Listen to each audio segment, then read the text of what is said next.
এই বিষয়ে বিস্তারিত জানাতে আমাদের সাথে যুক্ত হচ্ছেন সহকর্মীরা। প্রথমে যাব চট্টগ্রামে সহকর্মী নয়ন বড়ুয়া জয়ের কাছে। জয়, এই যে পশুর চামড়া নিয়ে মতবিরোধ ব্যবসায়ীদের মধ্যে এবং আড়তদারদের মধ্যে, কি বলছেন তারা? ধন্যবাদ আয়েশা, আপনাকে দেখতে পাচ্ছেন যে সিটি কর্পোরেশনে ময়লার ভাগাড়ে নিয়ে যাওয়া হচ্ছে। এখানে জাতীয় সম্পদ চামড়া, কোরবানি পশুর চামড়া নষ্ট হয়ে দুর্গন্ধ ছড়াচ্ছে, তার কারণে সিটি কর্পোরেশনের ময়লার ভাগাড়ে নিয়ে যাচ্ছে বলে আমাদেরকে জানিয়েছেন। এই পর্যন্ত 1 লাখ পিস চামড়া নষ্ট হয়েছে এমন ধারণা করছেন পরিচ্ছন্নতা কর্মকর্তারা। তারা বলছেন যে 1 লাখের মতো চামড়া নষ্ট হয়েছে, তবে অনেক চামড়া তারা প্রক্রিয়াজাত করে কিন্তু সংরক্ষণ করার চেষ্টা করছে। তাদের যে লক্ষ্যমাত্রা রয়েছে চামড়া আড়তদারদের, সেই আড়তদারদের চামড়া তারা সংরক্ষণ করেছে বলে আমাদেরকে জানিয়েছেন। তবে এখানে বিভিন্ন জায়গা থেকে যে চামড়াগুলো এসেছে রাতের আধারে 11টার পরে যেগুলো এসেছে, সেই চামড়াগুলো কোনোভাবে কিন্তু লবণ দিয়ে প্রক্রিয়া করতে পারেনি, তার কারণে চামড়াগুলো নষ্ট হয়ে গেছে। এই কারণে সিটি কর্পোরেশনে ময়লার ভাগাড়ে নিয়ে ফেলে দেওয়া হচ্ছে, যেহেতু দুর্গন্ধ ছড়াচ্ছে তার কারণে এই চামড়াগুলো নিয়ে যাচ্ছে বলে আমাদেরকে জানিয়েছেন। আমরা এর কয়েক বছর আগেও এরকম জাতীয় সম্পদ সিটি কর্পোরেশনে ময়লার ভাগাড়ে ফেলে দিতে দেখা গেছে। এইবারও তার কোনো ব্যতিক্রম আমরা দেখছি না। চামড়া জাতীয় সম্পদ, এই সম্পদকে রক্ষা করার দায়িত্ব সকলের। তবে আগে ভাগে অনেক চেষ্টা ছিল, তবুও কিন্তু চামড়া নষ্ট হয়ে গেছে, অনেক চামড়া নষ্ট হয়েছে।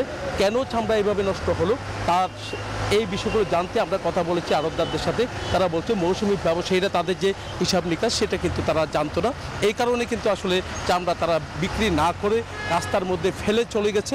তো এই কারণে চামড়াগুলো নষ্ট হয়ে গেছে বলে তারা মনে করছেন। এই ছিল আমার এখানকার সর্বশেষ। ফিরে যাচ্ছে আমার সহকর্মী অপেক্ষা করছেন সাভারে নাজমুলের কাছে।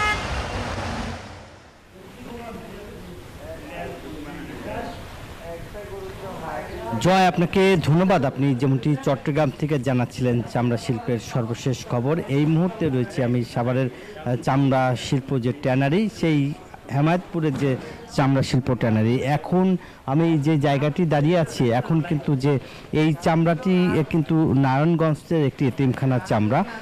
তারা কিন্তু ন্যায্য দাম না পাওয়ার কারণে এই চামড়াটি ঠিক দুপুরে কিন্তু এই ট্যানারিতে এসেছেন, এবং এই যে ট্যানারির যে চামড়া, এই চামড়াগুলো কিন্তু এখন নষ্ট হয়ে গেছে। এখানে একদম গাড়ির থেকে ঢেলেই কিন্তু তারা চলে গেছে। আমরা যদি একটু এখানকার যারা কাজ করেন, আমি তাদের সাথে একটু কথা বলার চেষ্টা করব যে এখানকার যে চামড়াগুলি এখন কি অবস্থা, এবং এখনও তো লবণ লাগাচ্ছে, শ্রমিকরা কাজ করতেছে।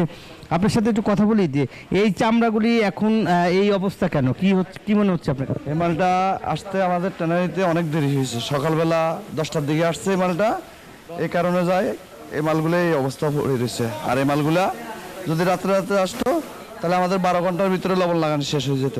সে জায়গায় কখন তার 18 ঘন্টা পার হয়ে গেছে বা 24 ঘন্টায় পার হয়ে গেছে, এরকম। আর যেরকম এই মালগুলো নষ্ট হয়েছে, যেরকম আপনাকে বলতে চাই, যেরকম এই যে মালটা, এই মালগুলোর ফসল নরম হয়ে গেছে। এটা হিয়ার স্লিপ, একটা গেড়ে না পাওয়ার সম্ভাবনা বেশি।